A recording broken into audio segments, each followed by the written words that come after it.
Have you ever felt that strange mix of shock and confusion when a woman who hurts you almost every day, through her coldness, her control, her silent treatment, or her constant criticism, suddenly looks at you and says, "I'm sorry"? For a second, you pause. You want to believe her. You want to think that maybe this time she finally understands how much damage her behavior has caused. But deep down, there's a quiet voice in you asking, what does that apology really mean? Because when you've been around a narcissistic woman long enough, you start to realize that her apologies rarely bring peace. They don't come from understanding or compassion. They come when she feels like she might lose her place, when control is slipping, or when she needs to reset the situation to keep you there. And that's what makes it so confusing. You hear the words, you see the tears, but you can't feel any truth in them. It's like a performance meant to make you stay quiet, not to make things right. This video will explain exactly why the title says what it says. Why a narcissistic woman's apology is something that never truly exists. It will help you see what's really happening behind those words, and why they leave you feeling more lost than healed. By the end, you'll find your own answer. This channel comes from more than 10 years of personal experience, years of studying, reflecting, and slowly freeing myself from the emotional control of a narcissist. Everything here is about awareness, healing, and learning how to take back your peace. So, let's begin. Big ego makes saying sorry hard. Let's start with something simple. People with big egos hate being wrong. Narcissistic individuals see themselves as special, smart, and always in control. They build their identity around being right. So, when a situation comes up where they are wrong, it hits their self-image like a hammer. To them, saying, "I'm sorry," isn't just admitting a mistake. It feels like losing a battle. Think about it. If someone truly believes they're smarter or better than others, apologizing would mean lowering themselves. It would mean facing the idea that maybe they're not as perfect as they want to believe. That's terrifying to their sense of self. So, instead of admitting fault, they twist the story, point fingers, or make excuses. Sometimes, they'll even turn it around and make you feel like you did something wrong. It's not random or accidental. It's their way of protecting their fragile ego. Deep down, they're scared of feeling small or exposed. So when you deal with someone like this, especially a narcissistic woman who's used to being admired or in control, you might never hear a real apology. Not because she doesn't care at all, but because her brain refuses to accept anything that threatens her perfect image. That's why you might see fake apologies. Like when someone says sorry, but quickly follows it with an excuse. Or they cry, act emotional, but never actually say, "I hurt you." It's all performance. The words are there, but the meaning isn't. Fear of shame and ego threat. Underneath all that ego is something softer. Fear. Narcissistic people are terrified of feeling shame. Apologizing forces them to face that shame head-on.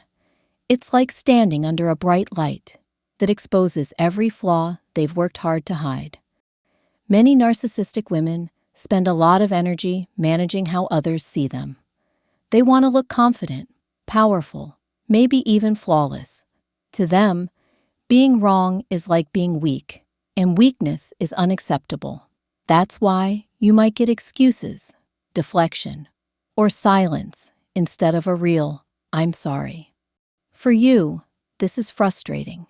You just want honesty. You want someone to acknowledge your feelings. A simple, "Yeah, I messed up and I hurt you." But when you deal with someone who fears shame, They'll do anything to avoid that moment. They might gaslight you, change the topic, or even make you feel guilty for bringing it up. To them, admitting fault feels like losing control, so they hold on to power by refusing to apologize. It's not about you being unreasonable. It's about them being unable to handle vulnerability. Once you understand that, things make more sense. It's not that they don't know they hurt you. It's that they can't emotionally handle what admitting it would mean for their self-image. Lack of empathy. Another big reason genuine apologies are so rare is the lack of empathy. Narcissistic women often can't truly connect with how others feel. They might recognize that you're upset. They can see your tears, frustration, or disappointment, but they don't feel it. Empathy means being able to imagine someone else's emotional pain. For narcissists, that's hard because their world revolves around themselves. Your feelings are background noise to their story. This is why you can pour your heart out and still feel unheard. You might explain what they did and how it hurt you, but they just respond with something cold or dismissive, like, "You're too sensitive," or "I didn't mean it that way." They might even act like you're the problem for caring too much. It's not that they're monsters. They're just emotionally limited. Their emotional wiring is built to protect themselves first. They process everything through, "How does this affect me?" rather than, "How does this affect you?" That's why their apologies, if they ever happen, feel flat. They're missing empathy, the ingredient that makes an apology real and healing. Without it, you're left with empty words that fix nothing. Self-protection and blame shifting. When a narcissistic woman feels cornered, she'll protect herself at all costs. Instead of admitting she did something wrong, she'll shift blame. She might say things like, "You misunderstood me," or "You made me act that way." This behavior can mess with your head. You start to doubt your own feelings. You wonder if maybe you are overreacting. That's exactly how they keep control, by making you question your reality. It's a form of emotional self-defense. Admitting fault would mean exposing a weakness, and that's terrifying for them. So they deny, minimize, or redirect the blame. Even when they say sorry, it's often followed by a justification. "I'm sorry you feel that way," or "I'm sorry, but if you hadn't." Notice the pattern? The apology is not for you. It's to protect their image and avoid accountability. Power and control. Apologies are more than words. They're about power. When someone says, "I'm sorry," they're admitting they did something wrong, which puts them in a vulnerable spot. For a narcissistic woman, vulnerability feels like humiliation. So, instead of apologizing, she keeps control by never admitting fault. She might rewrite the story so she looks like the victim or the hero. You might even see her charm others into taking her side, making you look like the unreasonable one. In her mind, holding power matters more than fixing the relationship. That's why you'll often see these people refuse to apologize publicly, even if they know they're wrong. Losing control, even for a moment, feels unbearable. Once you understand that, you can stop chasing apologies that won't come. You can see that their refusal to say sorry isn't about truth. It's about control. Apologies, seen as weakness. To a narcissistic person, saying, "I'm sorry," equals weakness. They fear that if they admit they were wrong, people will lose respect for them. They believe apologies make them look smaller, less in charge, less admired.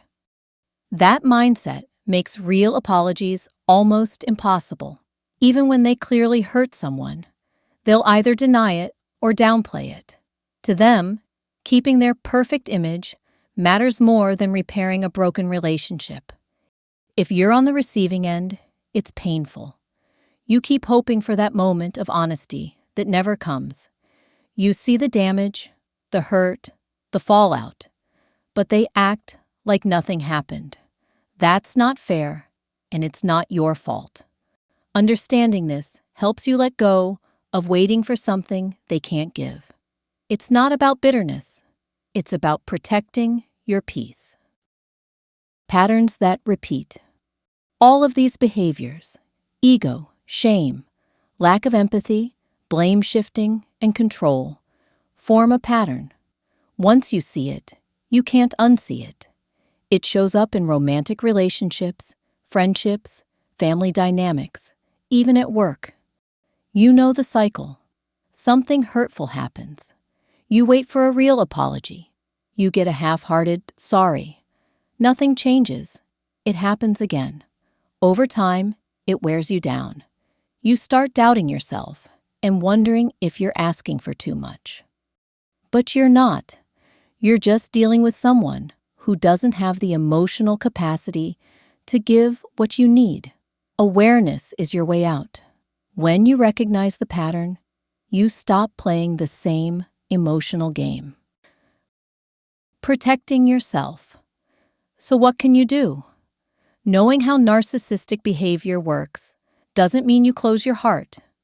It means you act with awareness. Here's what helps. Set boundaries. Don't accept fake apologies as real healing. You can forgive without letting someone hurt you again. Manage your expectations. Some people will never take real responsibility, and that's on them, not you. Value your emotions. Just because someone doesn't validate your pain doesn't mean it's not real. Find supportive people. Surround yourself with people who can actually listen, care, and empathize. Doing these things doesn't make you cold. It makes you smart. You're not punishing anyone. You're just protecting your peace. Moving forward. Not every woman or person is narcissistic. But when you do meet someone like that, knowing what's happening gives you power. You can see through the games, the excuses, and the fake remorse. You stop chasing closure from someone who can't give it. You can't make someone apologize sincerely, and you can't fix their emotional wiring. But you can decide how much of your time, energy, and love you give to them. The moment you stop waiting for an apology that will never come, you start healing. You regain control of your own story. That's where real strength lies, not in making them change, but in changing how you respond. Apologies from a narcissistic woman are rarely real because of a combination of ego, fear, lack of empathy, and control. This is not about labeling or shaming. It's about protecting yourself and understanding reality. Recognizing these patterns helps you stop waiting for empty words and start prioritizing your emotional health. You have the power to reclaim your space, set boundaries, and value your own feelings. Don't let someone else's inability to admit mistakes define your worth or happiness. Take control, honor yourself, and move forward with clarity and confidence. And as always, because YouTube's algorithm tends to favor videos with strong engagement, if you feel this video has brought you value, a simple like and a quick subscribe would mean so much. It not only helps this message reach more people who need it, but also ensures you will never miss the next video that could make a difference in your journey. Thanks all.